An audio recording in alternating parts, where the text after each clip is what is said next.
dito tayo sa Castillejo sa may tindahan ng mga halaman. Bumili tayo ng, ang ganda, laki ng ano nyo, shop nya. Laki-laki. Bumili tayo ng soil organic. Composed of garden soil, coco peat, organic fertilizer, vermicast, carbonized white soil, and bumili tayo ng coco peat na mas marami. Yon. Dito tayo sa Castillejos. Dito na tayo sa sa bundok ng Castillejos na ulit. Bumalik tayo sa lote ni Papa. Sa Balaybay. And then ito po ay napakalaking lote. Sobrang laki. I don't know how many 1,000 square meters, no? So yan po ay tinabasa niya na ng ng puno. Napakalaki po nito. Sobrang laki. And ito po yung gusto na niyang gamitin para makapagtanim. Kasi siya certified farmer po siya, no? Kaya niya magtanim ng mga pakwan. Actually, meron ariko. Natibag. Ayan, no? Napakalaki po nitong lote na to. Total of, I don't know, 1,500 square meters. Yan, nagtatanim nga siya actually. And then, ito po yung gusto namin lagyan ng natin ng ano ba to? Taniman ng lettuce.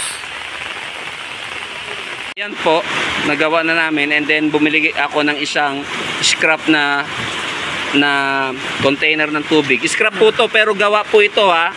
Wala pong sira ito. Meron po siyang gripo.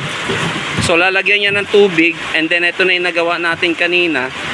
Napakasimple lang po, nakasalpak na yan. And then kung gusto mo po magbawas ng tubig, halimbawang malaki na yung lettuce mo, sobrang abot niya na yung tubig, pwede kang mag-lessen ng tubig using this faucet po. And then kung gusto mo naman magdagdag ng tubig, meron din po yan dito. So yan po yung basic project natin. Mission accomplished po. 4 po na butas pala ang kasya, by the way, ha. Make sure po na wag siksik. Ayan po yung sa taas, oh. So ang space po nito ng mouth to mouth parang mga 5 inches. So sa kabila po naman ang space ng mouth to mouth ay more than 5 inches, mga 6 inches po yan. So magandang po yan, idea. At syempre po, 20 pesos lang ang nagastos. Sa kuryente siguro sinander namin 10 pesos lang or 5, okay na po yun. As a beginner, pang beginners po.